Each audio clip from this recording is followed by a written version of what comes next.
Hello दोस्तों, कैसे हैं आप लोग। एक बार वापस से आपका स्वागत है मेरे चैनल में। पिछले लेक्चर से आगे अर्थात हमने मौर्य काल के बारे में बात कर लिया था। तो मौर्य काल के बाद अर्थात मौर्य उत्तर काल के बारे में हम बात करेंगे। तो आज के लेक्चर में मौर्य उत्तर काल अर्थात 185 BC से 319 AD तक का जो काल था उसके बारे में आज चर्चा करेंगे। तो भारत में 185 ईसा पूर्व से लेकर 319 ईस्वी तक के समय को मौर्य उत्तर काल कहा जाता है। मौर्योत्तर काल में कौन कौन से वंश जिनके बारे में हम पढ़ेंगे, लेकिन इस लेक्चर में हम इन वंशों के बारे में नहीं पढ़ेंगे। अगले लेक्चर से हम एक एक करके इन वंशों के बारे में पढ़ना शुरू करेंगे। तो पहले हम वंशों के बारे में बता देते हैं। शुंग वंश, कण्व वंश, सातवाहन वंश, इंडो ग्रीक, शक वंश और कुषाण वंश। इसके जो आगे लेक्चर आएंगे उनके अंदर हम इन वंशों के बारे में पढ़ेंगे। आज हम क्या बात करेंगे? आज हम बात करेंगे मौर्योत्तरकालीन व्यापार वाणिज्य और कला और संस्कृति की। तो अर्थात मौर्योत्तरकालीन जो व्यापार वाणिज्य था, कला और संस्कृति थी, इनके बारे में हम पढ़ेंगे। तो सबसे पहले व्यापार वाणिज्य के बारे में बात करते हैं। मौर्योत्तर काल में व्यापार वाणिज्य क्या था? स्वर्ण काल था। अर्थात मौर्योत्तर काल भारत में व्यापार वाणिज्य का स्वर्ण काल माना जाता है। अब ऐसा क्या था कि मौर्योत्तर काल को व्यापार वाणिज्य का स्वर्ण काल माना जाता है? तो इसके कौन कौन से कारण हैं, कभी कभी परीक्षा में पूछ लिए जाते हैं, तो आपको बताना चाहिए।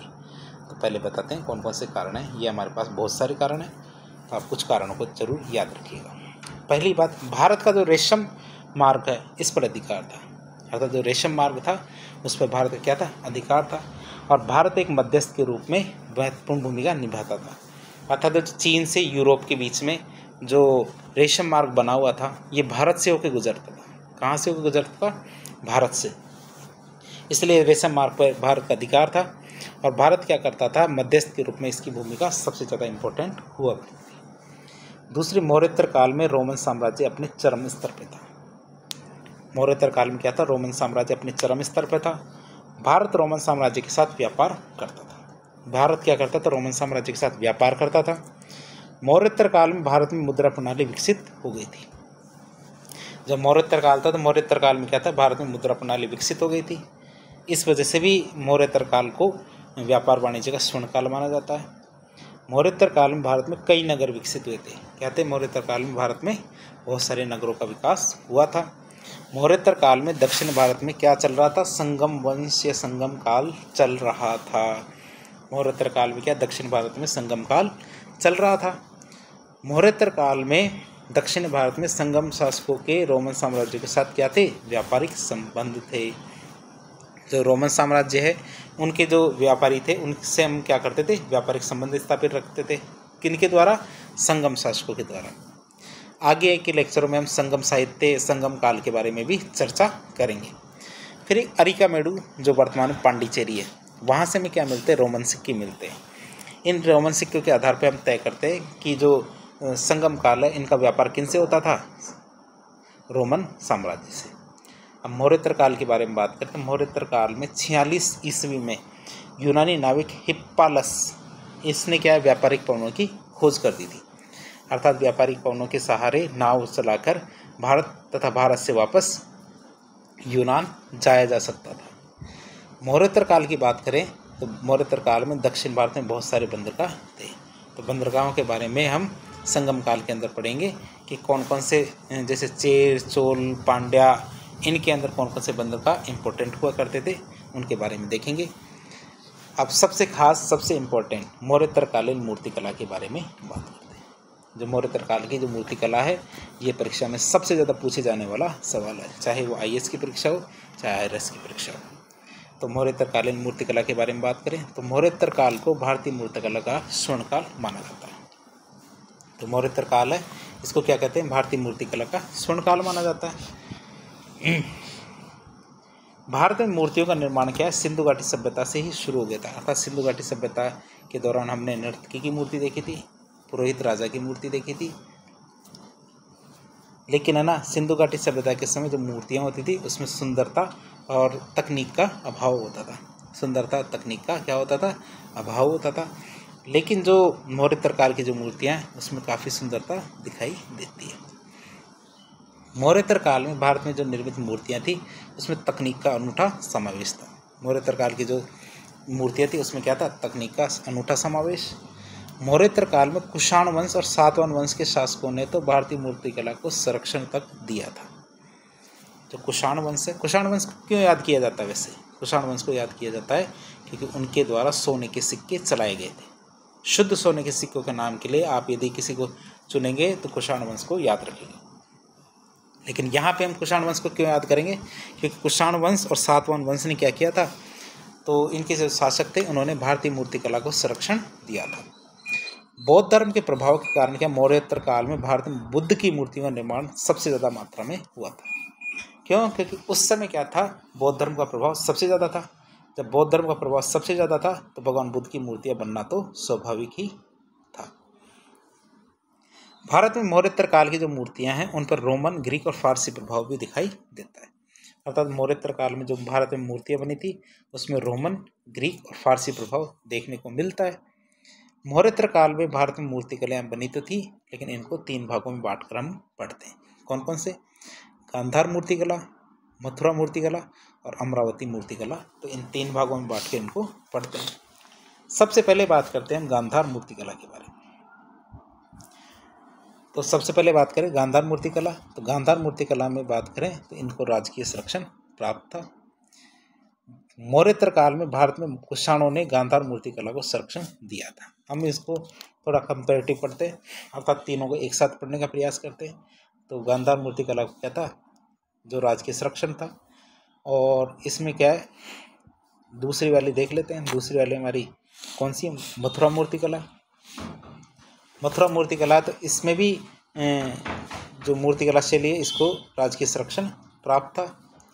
लेकिन जो मथुरा मूर्तिकला शैली का वास्तविक विकास किस रूप में हुआ था? लोक कला के रूप में हुआ था। अब बात करते हैं वापस जो हमारी गांधार मूर्तिकला है शैली है इसके बारे में बात करें तो भारत में गांधार मूर्तिकला शैली पर रोमन, ग्रीक और फारसी प्रभाव दिखाई देता है। भारत में गांधार मूर्तिकला शैली में क्या, भगवान बुद्ध को यूनानी देवता अपोलो के समान दिखाया जाता है। अर्थात अपोलो जिस प्रकार तेज से युक्त थे उसी प्रकार गांधार मूर्तिकला शैली में भगवान बुद्ध को भी दिखाया गया है। गांधार मूर्तिकला शैली को विदेशी मूर्तिकला शैली भी कहते हैं, जबकि मथुरा मूर्तिकला शैली है उसको स्वदेशी मूर्तिकला शैली कहते हैं, जबकि गांधार मूर्तिकला शैली को क्या बोलते हैं? विदेशी मूर्तिकला शैली। भगवान बुद्ध की सर्वाधिक मूर्तियाँ क्या गांधार मूर्तिकला शैली में ही बनी है। भगवान बुद्ध की अधिकतर मूर्तियाँ कैसी बनी है? खड़ी अवस्था में बनाई गई है। गांधार मूर्तिकला शैली में भगवान बुद्ध को लंबा, बलिष्ठ और घुंघराले बालों के साथ दिखाया गया है।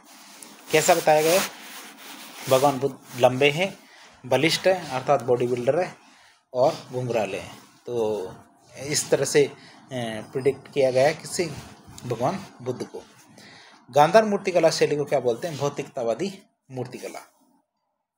तो जैसा कि हम चित्र में भी आपको दिखाएंगे इसके, तो थोड़ा सा एक दो बात और देख लेते हैं इसके बारे में। क्या है, भगवान बुद्ध की जो मूर्तियाँ हैं उन पर गांधार मूर्तिकला शैली में लंबे लंबे वस्त्रों का अंकन किया गया है। अर्थात भगवान बुद्ध की जो मूर्तियाँ हैं उसमें लंबे लंबे वस्त्र दिखाए गए हैं। सबसे पहले चित्र देखते हैं। तो इसमें यूनानी भगवान जो अपोलो है उनकी तरह इनको बनाया गया है। ये आप देख सकते हैं सौष्ठव शरीर है अर्थात बलिष्ठ है।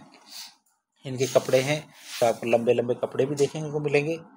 ये लंबे लंबे कपड़े हैं। और भगवान बुद्ध की जितनी मूर्तियाँ बनी है सबसे ज़्यादा है ना गांधार मूर्तिकला शैली के अंदर ही बनाई गई है। और गांधार मूर्तिकला शैली है इसको विदेशी शैली भी माना जाता है।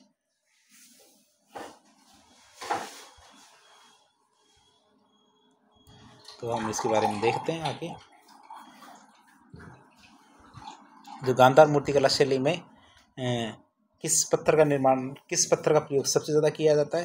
तो इस मूर्तिकला शैली मूर्ति के निर्माण में भूरे बलुआ पत्थर का प्रयोग सबसे ज़्यादा किया जाता है। अब प्रमुख केंद्रों की बात करते हैं। गांधार मूर्तिकला शैली के प्रमुख केंद्र कौन कौन से हैं? पहला हमारा तक्षशिला पाकिस्तान में। पहला हमारा केंद्र कौन सा? तक्षशिला पाकिस्तान में।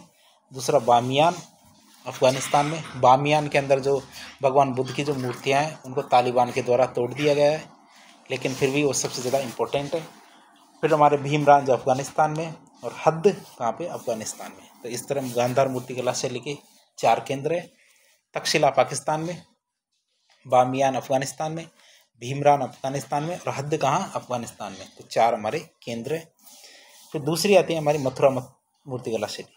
दूसरी कौन सी? मथुरा मूर्तिकला शैली। मथुरा मूर्तिकला शैली की बात करें तो मौर्योत्तर काल में भारत में मथुरा मूर्तिकला शैली को राजकीय संरक्षण मिला था, लेकिन ये लोक कला के रूप में प्रसिद्ध हुई थी।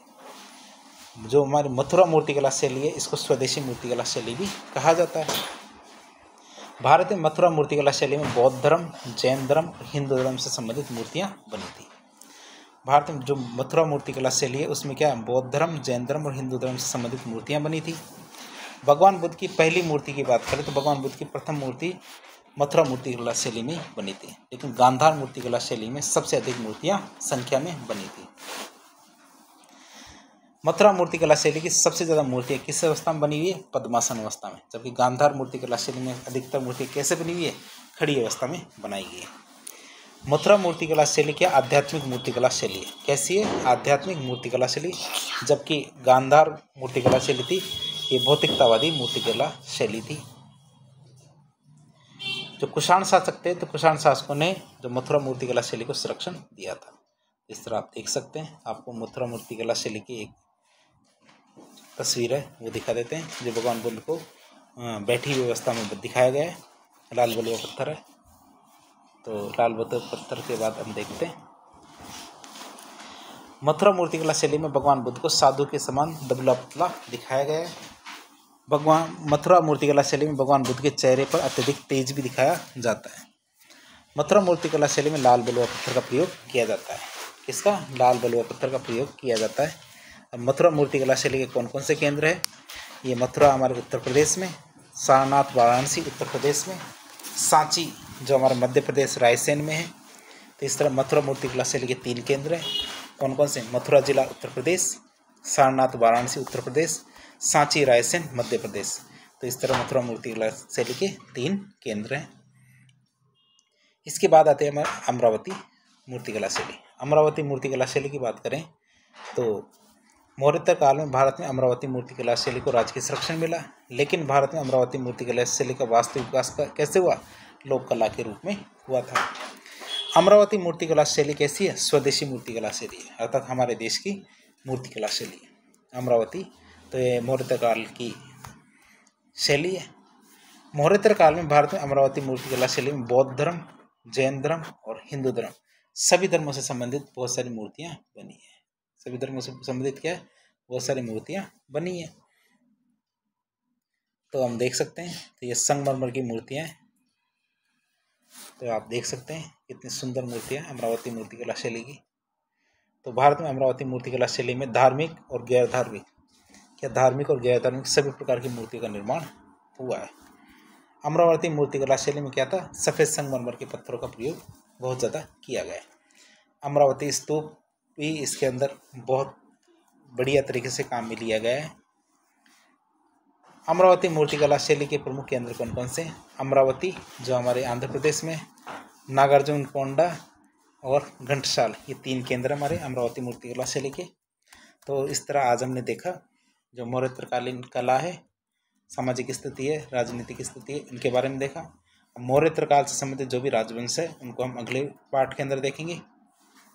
तो इस तरह के जो इन्फॉर्मेटिव वीडियोस देखने के लिए हमारे चैनल से जुड़े, हमारे चैनल को सब्सक्राइब करें, अपने दोस्तों के साथ इसको शेयर करें, और यदि आपको किसी भी प्रकार की समस्या है हमारे चैनल से, ये वीडियो से, तो आप हमें कमेंट बॉक्स के माध्यम से बता सकते हैं। धन्यवाद।